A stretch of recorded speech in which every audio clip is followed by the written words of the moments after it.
Welcome to episode 311, Scott Cook's Intuitive Software, Software Without Menus.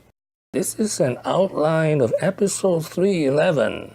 There are two reasons why we study Scott Cook. First, he's the father of software usability. What do you mean by that? Well, before him, there was software with big, thick manuals. 400 pages is not uncommon. He built software without menus. Second, he had one of the most difficult startup experience. 3 years of near death with zero revenue and ended up unable to pay salary for 6 months. This is Scott Cook, co-founder of Intuit. This is his most famous products: QuickBooks, TurboTax, Mint. Ultimately, we're trying to help with some of the really big unsolved problems. And here's a big one. Among our QuickBooks customer base, of a few million customers, 60% have applied for a loan, business loan. 70% got turned down. In an ugly process that takes months of lots of back and forth with the bank and data, and eventually they got turned down. Some of those businesses go out of business because they couldn't get a loan. And emails from businesses who say, thanks to you, our business is here today, because you got us a loan when nobody else did. So that's the kind of stuff we work on, find the biggest problems we can solve.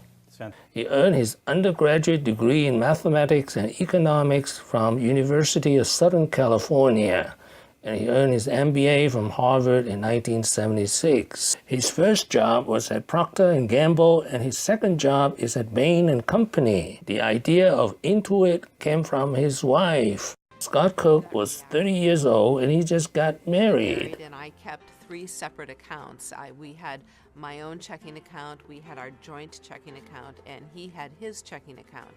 And I would basically reconcile all the checkbooks, once a month and pay all the bills. And I was sitting there and just getting very exasperated trying to find the last little penny or dime to make sure that they completely balanced. And I was just always in a bad mood at that time when I was doing it. And he said, I think could be a product that would work well to help balance this and make it really easy. And the family joke was he thought he could design it in about 3 weekends, and then it would be a great product for me to get through. That he was coming up with a design of a product that really fit the needs of what customers actually wanted to do with the product. This is how he met his co-founder, Tom Brew. Was mindful of how hard the journey. And one day, I was sitting in front of the engineering library working on a group project at Stanford, and this guy walks up to me, taps me on the shoulder. He's got a handful of paper in his hand. He says, "Excuse me, where'd be a good place to post these flyers? I'm looking for programmers." And he told me about this using writing a program to automate the routine day-to-day financial tasks that every household has to do. And it was instantly obvious to me that that was the idea. That was what I was looking for. How do you find your perfect co-founder? And Scott said, well, get lucky. That was our lucky moment, that we just happened upon each other. And now the near-death experience. First, 3 years of zero revenue. Second, he raked up $350,000 of debt or investment, including from his dad. Third, he went 6 months without paying salary, and his employees went from 7 to 4. Fourth, his wife was feeding the family using her salary. Finally, after 10 lean years, Intuit went IPO in 1993.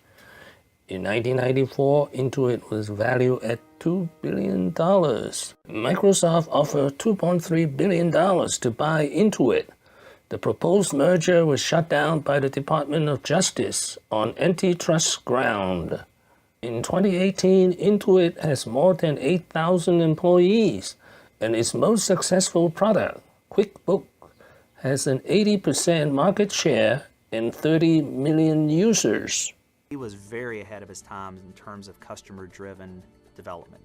So observing customers, not just doing market research, but going out with ethnography and watching customers in the wild, follow me homes, as they were called. So what does the word Intuit come from? To Scott Cook and Tom Peru, it means intuitive software.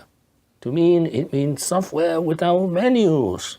I use TurboTax to pay my tax, and there is no menu to read. Is right in the sweet spot of where technology is making its greatest inroads. And a good example of that is a tax preparer.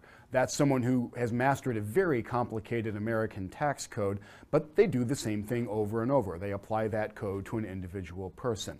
That's recently become fairly easy to automate and automate very well. So now a lot of us find a $40 program like TurboTax completely adequate for our needs. That's great news for 2 out of 3 constituencies. That's great news for us as consumers. We get very good tax advice at a lower price point. It's really good news for the team at Intuit. They've created a lot of value. They should be able to capture some of that value. The constituency that's most negatively affected is the body of tax preparers out there. Finally, I learned a lot from Scott Cook.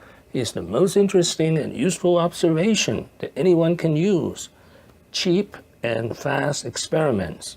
I repeat, cheap and fast experiments. He uses the example of the Wright brothers who invented the airplane. They did that was novel, in addition, was they built the first experimental technology for flight. They built the first wind tunnel. There were no wind tunnels until Orville and Wilbur Wright, and that allowed them to test wing designs. The old way of testing wing designs was to build the whole product, get on a cliff, and jump off. And a guy named Otto Lilienthal fell to his death doing that. And that was very slow. That was kind of like the team up here we were talking about, had to build the whole product before we knew if it worked, the last team. The Orville and Wilbur Wright pioneered how to do cheap, fast experiments by... Thank you for watching. Please subscribe and leave your questions and comments below. My next video will be Scott Cook, 9 lessons. Wishing everyone peace and prosperity.